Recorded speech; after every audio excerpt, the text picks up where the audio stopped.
Hello. In this lecture, we're going to be talking about different strategies for modeling an organization's inventory receiving process. The receiving department, it's a very important part of the overall warehouse function. This is the group within the warehouse that's responsible for checking in any inventory that was on order with some of the organization's suppliers. Okay. One important aspect to the receiving department is that when goods arrive at the facility, they need to know who to communicate this information to. And as we go through here, we'll take a look and see of some of the other departments that receiving interacts with, to include the quality control department, the purchasing department, production, and also accounts payable. Finally, we're also going to be taking a look at once the goods are received in the stock and are approved to be brought into the warehouse, it's important that there's a clear put-away plan for the inventory so the warehouse personnel will know where to go and find the products. Okay, so when setting up the receiving stations within the warehouse, one important element is the number of receiving bays that the organization has at its disposal. So some important factors to consider is, how many trucks do you anticipate receiving each day? And this can be a factor of how many inventory turns that the company has and as to whether or not they keep safety stock for a particular product. If the organization has a quick inventory turnover and they run very lean as it relates to any safety stock considerations, then it stands to reason that you're going to have to order more and be receiving in more trucks. Okay. Another function or another factor that goes into the number of receiving bays that the organization should have is how long it takes to unload a truck. Okay. Then finally, also how many shifts the receiving department runs. Okay. So in terms of laying out the warehouse, in terms of determining the appropriate number of receiving bays, this is an equation that can be utilized to calculate that, where one takes the number of trucks to unload per day, multiplies that by the average amount of time it takes to unload a truck, then divide that by the amount of time in a shift multiplied by the number of shifts that the company runs each day in receiving. All right, so with that, there's certain things that the organization can do if receiving is proving to be a bottleneck for the organization. One thing that it can do is to consider to add the number of shifts that it runs each day. A second thing that can be done is to look to find ways to speed up the unloading process of the trucks. This can be done by, throwing additional labor resources in the unloading process. Or better training the staff and personnel can help, or maybe also to utilize some better technology, whether it be the use of some automated handheld devices or some better unloading equipment. Okay, then the final option that the organization can take, if we use these other strategies and we're still having receiving being a bottleneck, you may consider undertaking a capital expenditure project to increase the number of receiving bays at the facility.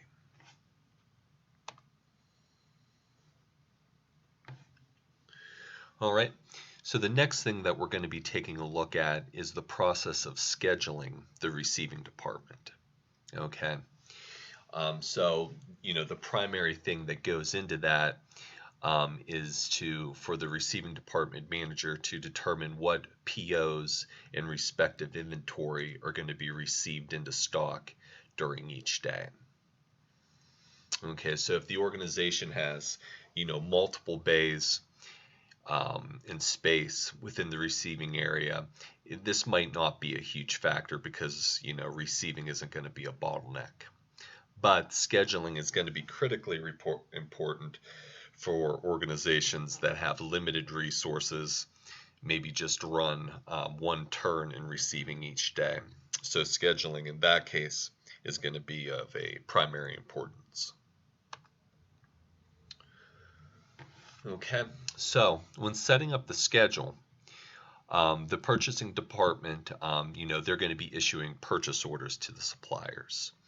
And one of the important elements on the purchase order is going to be the expected receipt date of the purchase order. Okay, so this is going to be, what the receiving department manager is going to look to in terms of determining what goods they should anticipate receiving that day.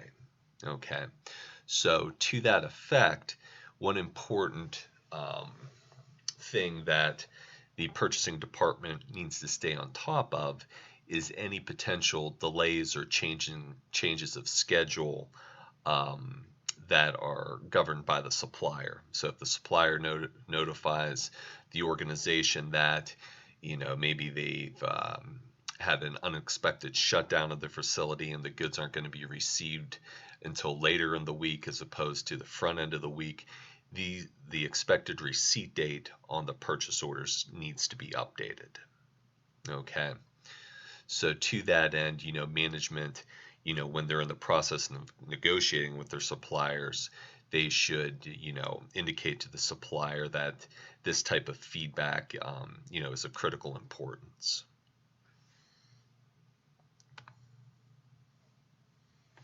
Okay, so in terms of setting up the schedule, the receiving department manager can run the purchase order backlog report and see all the expected POs to be received in that day. Okay, then from that, the receiving manager should be able to calculate the amount of time it's going to take to unload each truck, for each order. All right, so when he runs through that calculation, and if it's so determined that there's insufficient time available to unload the trucks, then one of these following actions should be taken. Okay, one could be scheduling an extra shift or scheduling overtime. A second factor may be to see which orders can be moved up or pushed out.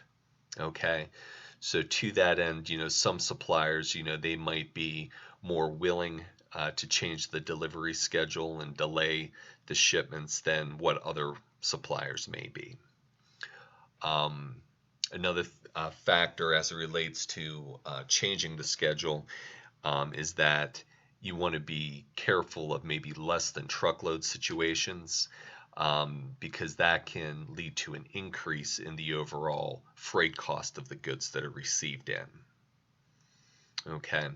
Then a final factor is you want to be cognizant of not pushing out or changing the schedule of raw materials or inventory that are critical for the organization. Okay. So once that's all laid out, it's also important to firm up the receiving schedule with the external business partners. Okay. Now, to that end, one of two things are probably going to be at play. One would be if the supplier is responsible for the transport of the goods. You'll be, to that end, you'll need to get in contact with the shipping department at your supplier to schedule the date and time that the truck should arrive. And you'll note here that this is oftentimes the case when the shipping terms on the purchase order are FOB destination. The second situation you might have is that you're responsible for the transport of the goods. Then in that case, you'll need to contact the carrier, your carrier directly to have them schedule pickup at your supplier. And we can note here also that this is typically the case when the shipping terms on the purchase order are FOB at the origin of shipping. So once that's all in place, it's important to communicate this schedule to the personnel within the department so they'll know the specific times and what cargo is going to be receiving at what times during the shift. So to that end, it's recommended that you have the following reports available for your receiving personnel. One report would be the purchase order receiving list, which is kind of like a summary report showing you which orders are, scheduled to be received during the workday. What carrier is going to be dropping off the goods, and maybe some details with respect to the products that are on the truck. The second document that can be of importance is the PO receiving worksheet. And this document is going to be generated for each order. It's going to provide details as to which products are being received, and it'll also typically have space on this document where the actual received quantity can be declared. Okay. Note, if the organization is utilizing handheld scanning devices, oftentimes this report will also contain barcoding information so that the warehouse personnel can scan the order number, scan the PO line, and the product to expedite the check-in process of the inventory. All right. So as the inventory is now checked into the warehouse, oftentimes one important consideration at this point is with respect to quality control. Many organizations have disciplines where either they require 100% quality control inspection of the goods that are received, or the organization may require that a sample of the received inventory is taken and provided over to the quality control department for review. Okay, so the specifics on the QC policy at the organization should be determined and laid out by the quality control manager, and they should indicate to the receiving department manager what the expectations are.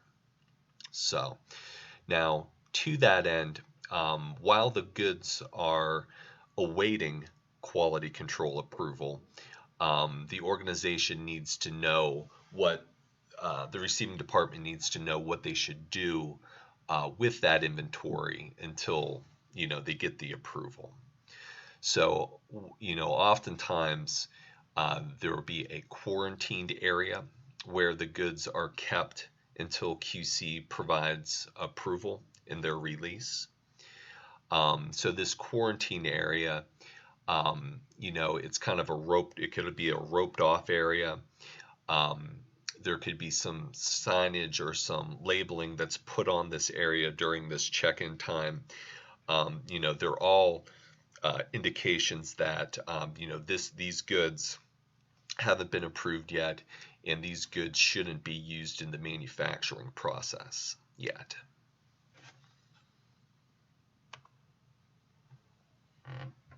So next in the process flow is the put away process.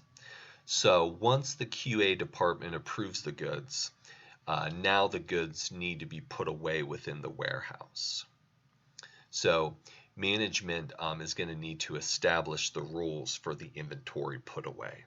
So two common options that you'll oftentimes see utilized is option one, each product has a dedicated inventory location within the warehouse.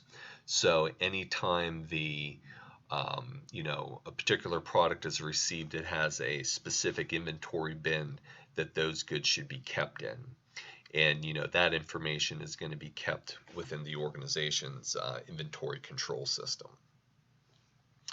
The second option that you'll oftentimes see utilized is that the goods are going to be put away in the the easiest location for the warehouse personnel to access when they're in the process of fulfilling the orders. Okay, so with this secondary strategy of putting away the goods in the easiest or the closest locations, this is kind of a little diagram that kind of illustrates the concept. So down at the bottom, we have the production area that is going to require goods, that raw material goods that are put away on the shelves. So then we have 3 rows, and in each row there's 3 racks, composed each of 3 racks. So you can see in this case we've numbered the put away locations. So all the green locations are the more ideal locations to put away the product. The yellow locations are a little less ideal. Then the red locations are the locations that are farthest away from the production area and the least ideal to put away the product. Okay, so you can kind of see in this diagram here, inventory location 1, it's in the center row, which is closest to the production area, and it's in the the second shelf, so the picker neither has to stoop down nor get out a ladder to get the goods off the top shelf. It's just at eye level. So then the picker can kind of progress through the different locations as they are available.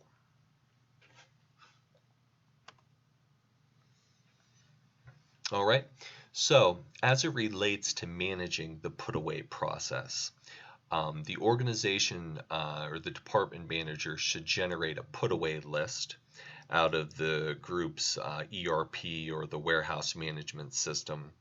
And this list should instruct the warehouse personnel on where the goods should be relocated to. So at this point, the goods are being relocated from the receiving, dock area that was in quarantine, and they're putting it away in the warehouse bins. All right, so once the goods are moved to their dedicated bin location, it's of critical importance that who's ever performing this movement make sure that they update in the warehouse management system with a location move transaction in order for the warehouse personnel to have good visibility to where the goods are now located. All right. Now, at this point, it's oftentimes found that the group will generate labels to place on the products, and these labels will oftentimes include the product ID, the lot number, and the location in which the goods are located. All right, so at this point, the goods have made it through QC. The goods have been put away. So now it's the point in time in which the accounts payable department should be notified that the goods have been received and that they should be on the lookout for an invoice from the supplier. Okay, so with that, it's recommended that the receiving department provide accounts payable with the supplier's packing slip, as well as any internal receipt note generated by the internal systems that may indicate the actual quantities received against these POs.